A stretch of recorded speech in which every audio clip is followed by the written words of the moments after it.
Three, two, one, and we are waiting. Right. Hello, everyone. Welcome back. I'm Quentin Anderson, and this is Real Time Talk with Eagle 3D Streaming. Today we have Samuel Abrahams. He is a film director who has won multiple Cannes Lions, BAFTA, and Webby nominations. With over 15 years experience directing across film, TV, and commercials, Samuel has joined forces with fellow award-winning filmmaker Joseph White to set up KUNO, a studio that brings brands to life with premium interactive content. Samuel, how are you doing today? I'm good, thanks, mate. How are you? Hey, can't complain. Thank you so much for joining us today. I have a little sizzle reel about KUNO Studios. Should we fire This it is up? what I think we start with watching this. It's a little teaser. I think it just gives a good sort of taste of what Kuno is all about. And then after that, I can fill in the blanks and give a bit of backstory. Sweet. I'm going to fire up this video and let's see a little bit about KUNO. All right, and here we, just a second. And okay, here we go. Just one click, experience your brand Oh, can coming we- to life with premium. Say what? I just meant play it from the beginning, but I think you already have. Yeah. George, do you mind go back to the beginning? Oh, yeah. Here we go. All right, for real this time. With just one click, experience your brand coming to life with premium interactive content. Be immersed in cinematic storytelling, mixed with gamification, delivered by cutting-edge streaming tech. With just one click, experience a premium car ad from the driver's seat. Unlock prizes in an atmospheric treasure hunt. Attend impossible exhibitions inside the artist's imagination. Shop the runway, on the runway. Sign with your dream club, or hang backstage with your favorite band. With just one click, experience the future of brand engagement. KUNO.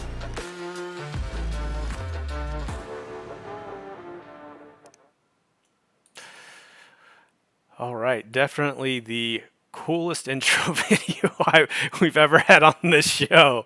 So what did we just see, Samuel? So, yeah, I mean, just to say, if it was a little jump, I'm a bit of a perfectionist. So I'm just going to say, if it was a bit jumpy for anyone, definitely go check out the teaser on our website, which is kuno.studio. But yeah, I'll give you a bit of a background. So, as you said, Quentin, my background is, I've been directing live action film and TV and mostly commercials, but for about, 15, 20 years now. And it's been loads of fun. You get to work with like incredibly talented people across all the different disciplines. You get this kind of fun challenge of having to align lots of different people and they've all got their own tastes and agendas, and you have to kind of align them to a single vision. You get to work with all these cool creative ideas and figure out how to bring them to life and how to grab people's attention and like keep them engaged in a story.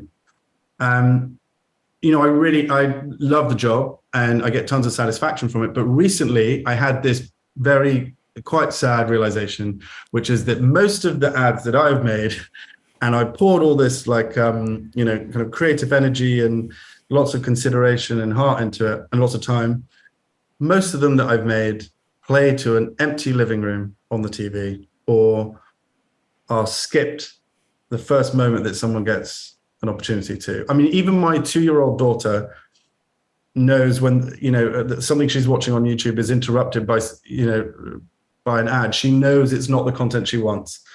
And I'm like, oh, that's what daddy does. That's annoying.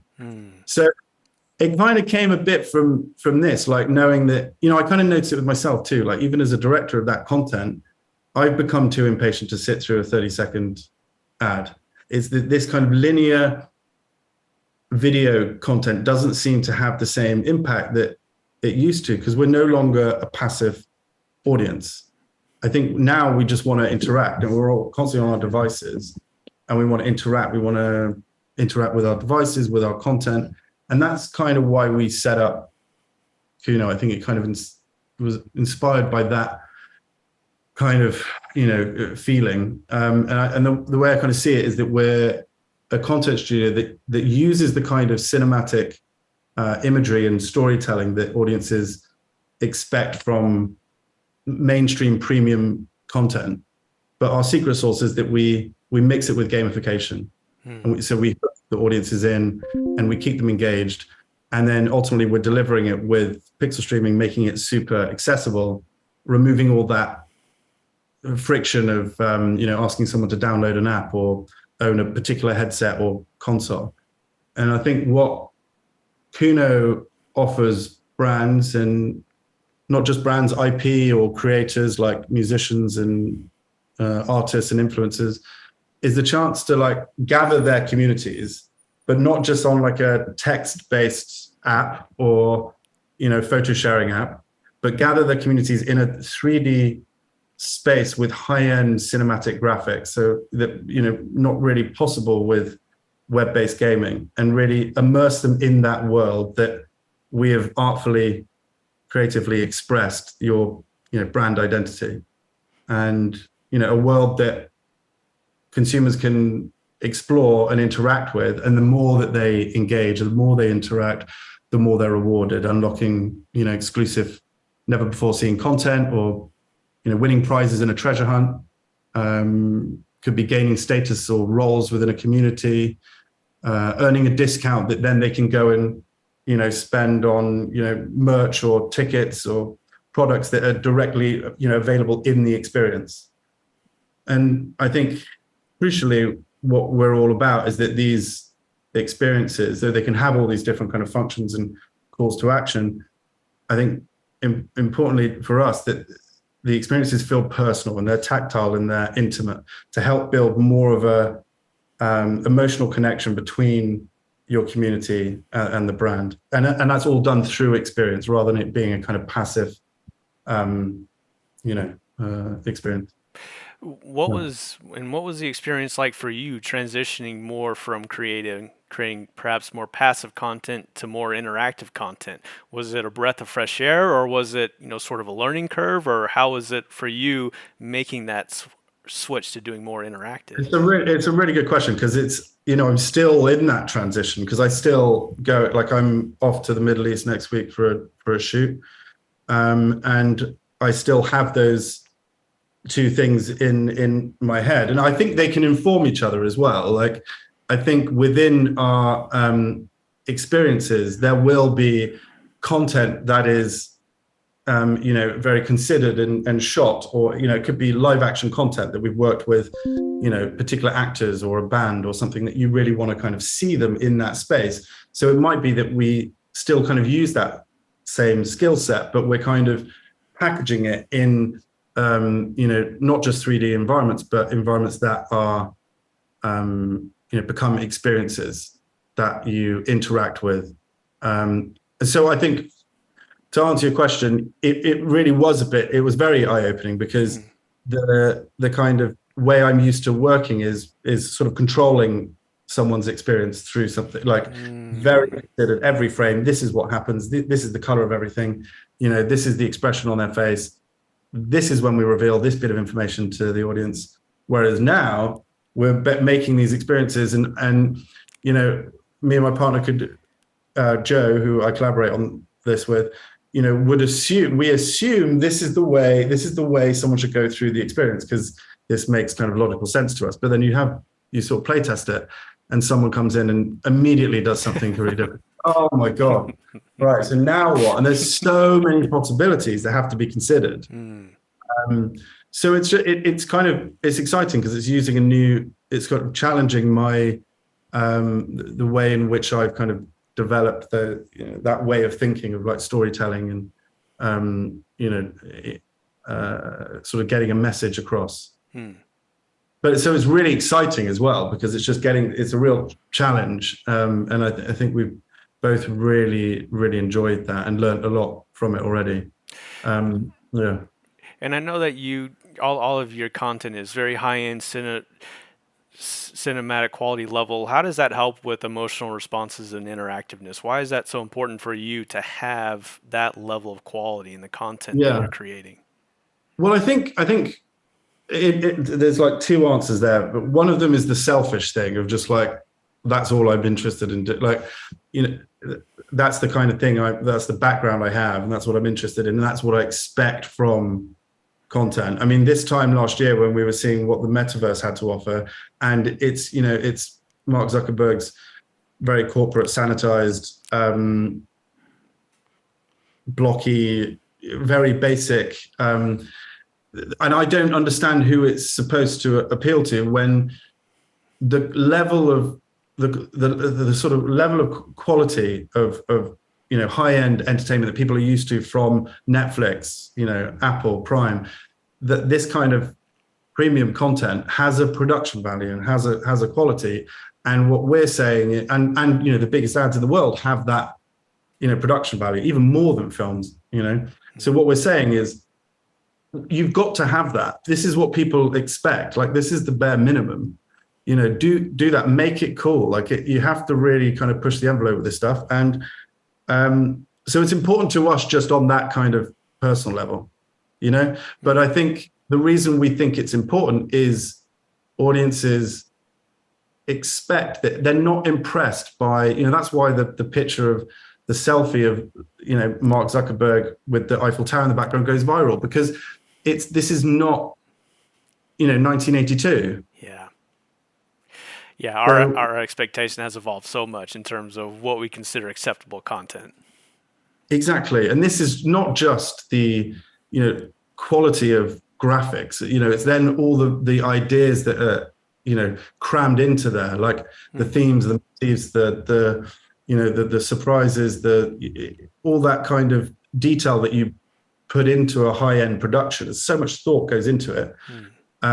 That we just don't see this in other, virtual experiences. They seem to be sort of like vast open spaces, quite sparse, visually not very stimulating to us. The lighting is just, but there isn't really, not creative lighting. And I think that's just not appealing to us. And I think that this is how we will bring new people into it. Make something that is the quality that they expect from, the rest of the content that they consume. Absolutely. And how did you end up including pixel streaming in your stack? Is it because you wanted to deliver high fidelity experiences, or how did you end up using? How did we end up there? Yeah. So it started with our experiments with Unreal Engine and what we could create, and thinking like, where do we put this stuff that we were making, like these kind of early experiments, and something that we felt, and I kind of mentioned it earlier, that I don't really kind of want to name names, but there was this Fatboy Slim virtual concert recently by a great company. He's brilliant. I love him. But I really wanted to see it. And I own the headset. Like, I bought the headset, but then I had to download an app and I had to set up a profile to get like a t-shirt. It was so much. And then the emails didn't make sense. And what time am I supposed to go? They gave me so many reasons to not attend. And in the end, I couldn't get it working on the headset, and I had to just do it on the browser anyway. Oh, wow. And I'm not exactly a Luddite, like I'm not, I mean, I should be able to get into it if I want to, and they've just made it hard, and it's not their problem. I know everyone's trying to figure out how to make this easier, but that was our solution. It's kind of, we can have it all by having the kind of premium cinematic content, and we can give it to people just with the click of the button by pixel streaming it. And that's it. It's removing that friction. I don't want to ask anyone to download an app or own a headset or a console. Just click a link. Right, the accessibility. And what are some of the projects that you've worked on so far with pixel streaming? Do you have any examples that we could possibly share? Yeah, I think the thing to show now would be this car demo. Okay. I think, which I think if you play that now, I can sort of talk through it. If we don't have the sound on, I can just talk through Sure. as we play it. I'll bring it up and then. Yeah, it's basically a demo that we made to illustrate how we can take the idea and the expectations of like what a big glossy TV ad campaign for a new car model would be, but change the audience's experience of it. So change it from like being a passive viewer to more of an engaged participant in it. So you're in control, you're behind the wheel. And I think like as a demo, I think just go ahead and play it, Quentin. Right. Yeah. Here we go. I think that I don't know if there's sound. It might be worth turning the sound off. What is it? Or I've got sound at about 66%. Is that okay? Or 67. okay. So yeah, I think like as a demo, what it kind of showed to us was, and we've seen people kind of playing it, is it just by giving them something to interact with, and it just on a really simple level. It's as simple as that. Giving them the control of the car elevates their engagement and retention, like compared to if this was like the way everyone's consuming this now on this podcast on YouTube, it's less engaging than when you're driving it. You know, you've got control of it when you're making all these cool shapes with the light streams or the kind of abstract cube shapes that the car is leaving in its trail. It's fun, it's tactile, and this is just a demo. Obviously in collaboration with the right brand, we could really build this kind of experience out with much more gamification, more personalization, rewards, and more functionality. And I think like this is kind of, we think there's like quite a few different exciting use cases for this kind of premium interactive content. So one of them is automotive, which we're kind of looking at demo for now. How do you sort of push beyond that linear TV car ad into and the sort of car configs online, to something more immersive and more emotive that gives you that immediate wish fulfillment of driving the latest model in a cinematic world. But you could add competition element. You can play against your friends, compete against each other. You could offer prizes and giveaways to the winners. Other sort of use cases, I think, like you see like there being opportunities in the with fashion labels, like don't just watch clips on YouTube of models on the runway wondering what the clothes will look like on you, but you could host an experience for a label where, using a 3D avatar, you walk down the runway while trying on all the different dresses in an instant, send a little clip of you strutting down the aisle to your friends, and then they can decide to buy it right there in the experience. Yeah, exactly. So I think we're seeing that. Yeah, sorry. Well, I was going to say, this isn't, the runway is a very cool idea. And then just going to the car demo that you shared, this isn't another car configurator, right? This is something a little bit more interesting, engaging, involved. And that was, we're obviously sharing a pre-recorded video, but that video was that someone actually driving that car? Yeah, that's just yeah. And look, if anyone, if anyone wants to try these demos out, just email me. It's sam@kuno.studio, and we'll share that maybe at the end of the session. But we can send you links to sort of try this stuff out for yourself. It's available. So why do you think? And because have you ever seen some of the car configurator examples that have been created? Why do you think people aren't trying to take it to the next level, or think about doing experiences in this way? Do you think it's a matter of time, or it takes the right people and the right timing with the right brand? Or? I don't know. I guess they are, and that we are thinking about it. I don't know.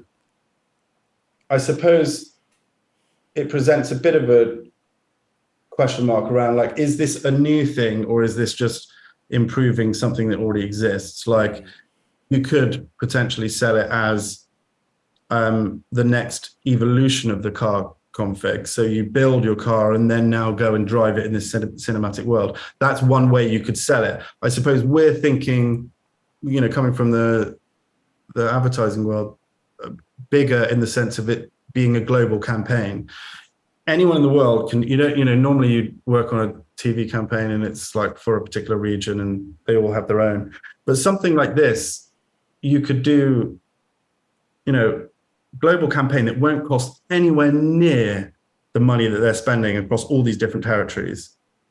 Make something a really big, great experience that you can have people constantly going through, building a real community. I think that's the thing, getting people engaged, spending time, you've got their attention, you've got their eyeballs, and you're encouraging more and more engagement. And I think maybe if we can find a way to bridge that gap in more of a successful way, the gap between like the glossy car ad, having to convince people to go in store and purchase a car, like those two things still feel quite far apart to me. Mm-hmm. I think the sort of problem to be solved there. But yeah, I mean, I don't know. We'll see. I mean, I think like, I can also see this working very well in the sports space, like, getting fans closer to their favorite players or clubs, going head to head to your idol. What does it feel like to be Tom Brady in the dying seconds of the Super Bowl? Immersive things like that, or just living the lifestyle of like, the biggest player, in the world. Things like that. But then, once you've got them into the experience, you're incentivizing them to kind of keep playing and win rewards for, they can get a signed shirt, tickets, player meets, buy memorabilia or, exclusive merch, tickets to games. Yeah. And when it comes to delivering experiences like this to brands, how do you think they're measuring success? If an experience like this was going to be delivered, do you think it's engagement, eyeballs, experience, conversion? Yeah. I think there's kind of two aspects to that, which are one, the eyeballs and fingertips that you get in the experience playing it, but there's also the kind of free PR that you get around being one of the first to do something cool like this. Like it would be newsworthy. It would be featured in Wired. It will be, it would be of interest, and you would get, attention in the press and, and just people sharing it online because it's a quick, fun game to play, I think that's part of the success could be, is not just the experience itself and the people that went through it, but the kudos and sort of column inches that you generate around having done it. I mean, maybe the first, few productions would be maybe even more about that, generating like just looking like, very innovative and kind of the first to step into that new space. Yeah. I don't know if that answers the question, but no, definitely. And one of the things I noticed is with Apple's Vision Pro, when they released it, they didn't mention the M word. They didn't talk about metaverse, or the word virtual. So when it comes to you, what do you think? I don't use those words. You don't? I don't use those. No. Okay. No. What's the reason or why? Because I mean, when you say that, I think it just like immediately people just think of the articles that they're kind of reading and the kind of negative stigma around it and Mark Zuckerberg's, apparent failure with Meta, with Horizon Worlds specifically. I find it just muddies the water. Whereas if I just sort of articulate it as, interactive, premium interactive experiences, that's focused. It's specific.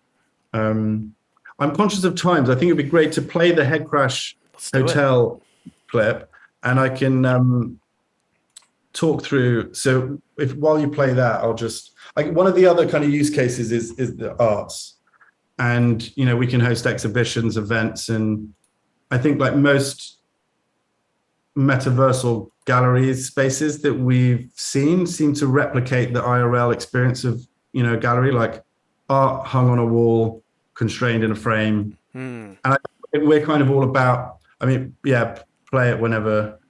Okay, firing it up.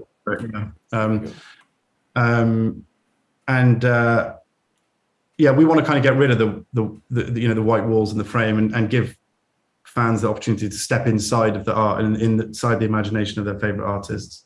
That could be the world's most iconic visual artists. It could be bands, musicians, with live concerts, interactive music videos, album launches, experiences that, put you on stage or backstage with your favorite artist. And what we've done is we've created our own arts project as a kind of proof of concept of what we're building. And that's Head Crash Hotel, which we're looking at a kind of walkthrough at the moment. And so Head Crash Hotel is KUNO's own interactive arts venue where we collaborate with artists in the Web3 space to host cinematic virtual events and gamified experiences for their communities. So this is a bit of gameplay. It's edited a bit just because I didn't want to give away some of the solutions to some of the puzzles in this, because this hasn't come out. This is a bit of a sneak peek. Like, this is for an event that's coming out in mid-late August, and this is very much work in progress. So it doesn't kind of have everything in it, but it gives you an idea of the look and feel and the interactivity and the functionality of it. It's basically our first event, which is a collaboration with Lawrence Fuller and Vincent D'Onofrio. So Lawrence is a actor, artist, AI artist, and poet, and he's very popular as a very popular Web3 artist, one of the top selling on the Tezos blockchain. And he's got a large, very engaged community. And Vincent D'Onofrio is a Hollywood actor from Full Metal Jacket and Daredevil. They're both going to be making work that through this. So basically the event itself is like an interactive treasure hunt experience that invites Lawrence and Vincent's collectors and their community to solve puzzles in order to unlock and mint new NFTs, by these two artists. And I think that we're even actually going to give away a free rare one-of-one piece by them to the person who can solve the hardest puzzle in here. So, you're kind of incentivizing people, and you just show all the different kind of things that we can do in here and the different level of interaction. What are we looking at here? So you can leave messages for the artist. You can go create your own profile, Head Crash Hotel profile, and kind of, mix it up, change all the kind of assets. And then the more you would play the game, the more different assets, kind of traits you would be able to make available and create your own unique avatar for Head Crash Hotel. So the idea with Head Crash Hotel is that we would, work with different artists to have these, events for their communities. And we've already built out quite a few of the rooms at the hotel. Which some people, if you're thinking like, why on earth is it a hotel? Our inspiration came from Tales of the Chelsea Hotel in New York, all those legendary artists living shoulder to shoulder and making all that awesome art and pushing the boundaries of art and culture. And we just thought that's kind of what the metaverse needed. It didn't need Horizon Worlds. Right. It needs counterculture. It needs more of a rebellious kind of underground spirit to it. Where young, exciting artists are kind of making cool stuff that for their communities and having that direct relationship with their communities. Yeah. So that's kind of what that's all about. Yeah, exactly. And that's the experience that's needed. And it's gotten so much bigger, Head Crash Hotel has since I've seen it. Yeah. So I am very excited for August and its debut. Yeah, well, I mean, anyone who wants to attend the event or see any demos or just have a chat, just email me, sam@kuno.studio. Cool. So we'll provide that in the description for anyone who wants to reach out. Sam, thank you so much for making time in your busy schedule to swing by and share some of the projects you guys are working on. Any last comments, closing remarks from you? Give us a call. Let's chat. Be fun to meet some more people in this space. Absolutely. Well, thank you so much again, Sam, for joining us. I'm Quentin Anderson. This is Real Time Talk with Eagle 3D Streaming, and we will see you on the next show. Bye, everyone. Thank you.